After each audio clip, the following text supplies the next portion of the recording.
Em meio à alta dos combustíveis, o pré-candidato Lula defende abrasileirar o preço da gasolina. Vamos soltar esse vídeo aí, produção, do vídeo com o ex-presidente Lula. Eu dizer aqui alto e não só. Eu sei que o mercado fica nervoso quando eu falo, mas eu quero que eles pensem o seguinte: nós vamos abrasileirar o preço da gasolina. O preço vai ser brasileiro, porque os investimentos são feitos em reais, a gente vai tirar a gasolina, a gente vai aumentar a capacidade de refino, porque você sabe que eu estava fazendo uma refinaria no Ceará, eles pararam. Eu estava fazendo uma refinaria no Maranhão, eles pararam. Eles demoraram 10 anos para acabar a refinaria de Pernambuco. Eles demoraram 10 anos e ainda não terminaram, sabe, o polo petroquímico do Rio de Janeiro. Então, meu cara, é o seguinte, nós temos que fazer mais refinaria, porque hoje as nossas refinarias foram vendidas, estão algumas para ser privatizadas. O Brasil está refinando 25% de gasolina a menos, e nós precisamos, então, refinar mais gasolina com preço brasileiro, para que o povo não precise pagar um preço em dólar. É isso que vai acontecer, João. Estamos de volta. Dois registros em cima da fala do pré-candidato Luiz Inácio Lula da Silva. A primeira delas é que abrasileirar o preço da gasolina significa interferir na operação da Petrobras, e é uma alteração da regra do jogo. A gente vem falando isso aqui de forma constante, e não é assim, não deve ser assim, não é para ser assim. E nem pode ser. E nem pode ser assim. E o segundo ponto, que aí o que também me preocupa, que até Marquito falou, porque teve aqui a semana, falou assim: Lula está sendo absolutamente cristalino sobre o que ele está com vontade de fazer, que é a questão da reforma, anular a reforma trabalhista, a questão da acabar com o teto de gastos, a regulação da mídia e essa questão da gasolina. Então, assim, me preocupa muito que a gente consiga extrair de fato quais são as intenções e o que está colocado aí, muito embora pela reincidência e da forma como ele vem colocando, não fique mais nenhuma dúvida, mas fica assim, a redução da dúvida me coloca pendularmente a um incremento de preocupação, porque a gente não pode resolver um problema, achar que vai resolver um problema criando uma série de outros. Não, e outra coisa é que, mais uma vez, ele traz uma narrativa absolutamente mentirosa. Aliás, mentir é o que Lula mais fez na vida, ou outra coisa que eu prefiro não dizer aqui. Isso aqui, ó, para quem estiver me vendo.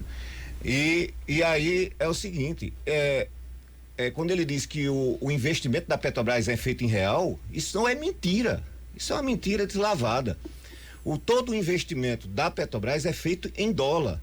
Os equipamentos são importados, a perfuração, todo o equipamento, sem lembrar o seguinte: as refinarias, a Petrobras parou, teve problema na refinaria Abreu e Lima, que seu Lula fez acordo com o falecido ex-presidente da Venezuela, Hugo Chávez, que é motivo de escândalo, de roubo, de desvio de dinheiro.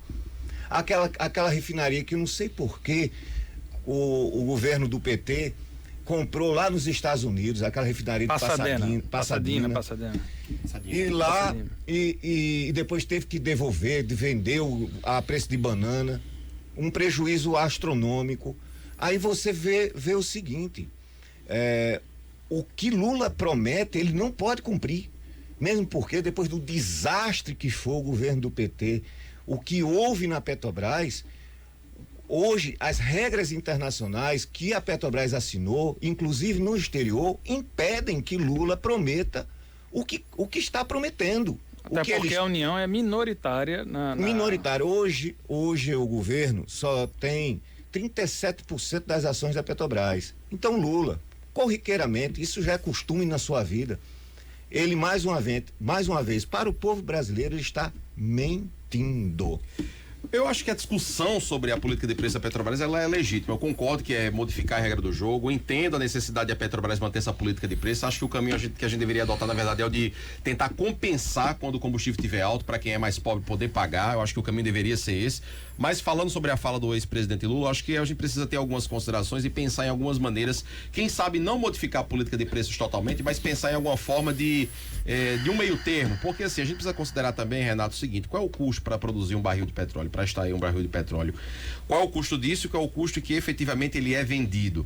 Será que a gente pode pensar em algum meio termo? Aí fala assim, mas a Petrobras precisa importar petróleo porque o que é produzido aqui, apesar de ser autossuficiente para nós... importa combustível. Importa combustível não e também... petróleo. Exatamente, porque a nossa capacidade de refino não está adequada ao petróleo que é extraído aqui. Mas não é 100% da nossa produção que é importada, é uma parte. Então, quem sabe a gente não pode pensar em alguma forma de dolarizar o que é importado, mas manter em real o que é produzido aqui, é suficiente para o nosso consumo? Não seria o que Lula quer, mas também não seria o que está posto, que está provocando aí esse combustível no valor que está hoje. Um meio termo poderia ser pensado, né? Essa questão da gasolina, é claro que estaria no centro das discussões das eleições de 2022. Né? A gente está falando do produto, de um produto que teve aumento aí de 47% no ano passado, e que foi o item que mais pesou no IPCA, na alta do IPCA foi o combustível. Você está falando de combustível, porque o barril do petróleo saiu de negativo para quase $100. Quase $100. Mas eu falo do preço cotação internacional, da gasolina. Nossa. E aí, por isso mesmo, está no centro das discussões. Eu acho que, assim, falar nessa interferência, talvez, de fato, tenha havido precipitação, porque o que pode ser feito mesmo hoje é o que está sendo feito, né? O Congresso discutindo exatamente a tributação do combustível e, inclusive, de um correligionário. O correligionário do presidente, que é o senador potiguar, Jean Paul Prats, que é o relator dessa matéria. Então, eu acho que essa discussão, ela realmente deve estar hoje mais focada na questão tributária, porque, né? De fato, eu mesmo já falei isso aqui antes, acho que a Petrobras deveria ser a empresa que prima pelo desenvolvimento regional e tal,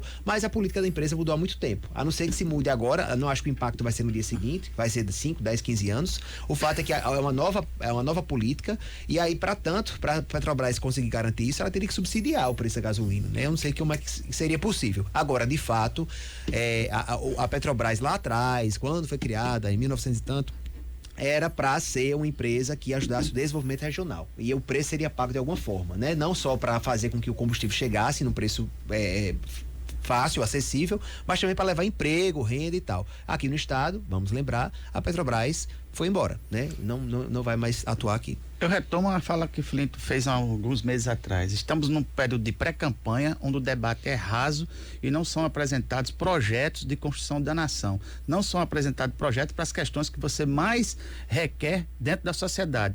Fica cada um aí, Lula sabe que não pode fazer o que ele está prometendo, mas fala, não é a primeira vez que ele faz esse discurso, não é a primeira vez que ele vem com essa proposta para falar para a galera, quando não vai poder executar. E aí desinforma, ao invés de formar o que deveria, que era o quê? Qual é o governo que ele pretende implantar? Você prometer para a galera que vai baixar o preço, abrasileirar o preço da gasolina no país, como ele não pode fazer, que adianta ele tá fazendo essa pré-campanha? Que serviço ele está prestando à nação? Não pode, Mulati, mas um projeto desse avalizado pelas urnas é diferente. Quando o Temer quis, aconteceu mudar a política de preços. O inverso também é possível, né? Não, Temer corrigiu. Não pode mais, porque hoje ele fez um acordo. Mas a alteração no governo Dilma que houve uma interferência. Mas a alteração da política de preços, com a pressão de um governante eleito... Eu sei que a intervenção não é possível, mas eu digo, com a pressão popular, com o governo eleito, com essa possibilidade... Nem se o presidente quiser... Você acha que Bolsonaro não teria feito agora, não? Mas levando pancada, a inflação voltando? Não, se tivesse condição de fazer a caneta, já tinha feito. Eu não estou dizendo, mas eu não estou dizendo que é a caneta. Estou dizendo o seguinte, o governo tem um poder de influência muito grande. Não, poder de influência tem, mas o poder... É que O poder pode muita coisa, mas não pode tudo. Sim. É isso que eu quero dizer. A Lava Jato, depois da Lava Jato, a Petrobras tem outra realidade. Hoje, nós temos um minuto para encerrar, viu, o presidente, por mais que seja, independentemente de quem seja, não tem mais poder sobre a política de preço da Petrobras. E as interferências, elas geram consequências que as pessoas, em sua grande maioria, não têm noção exata, só percebe o efeito delas e geralmente no bolso. Mas eu quero dizer, o governo, vou falar bem rápido como que é na futebol para poder dizer, o governo podia ficar ingerindo ali nessa questão e não pode, e deu boa noite, com certeza. E não pode mais, porque mudou a política, e essa política que está muito distante do pensamento, de desenvolvimento regional, de social, aí tá bem longe. A Petrobras ficou longe agora do governo, então tá difícil mesmo poder fazer essas interferências. Final, boa noite, até mais. Tchau.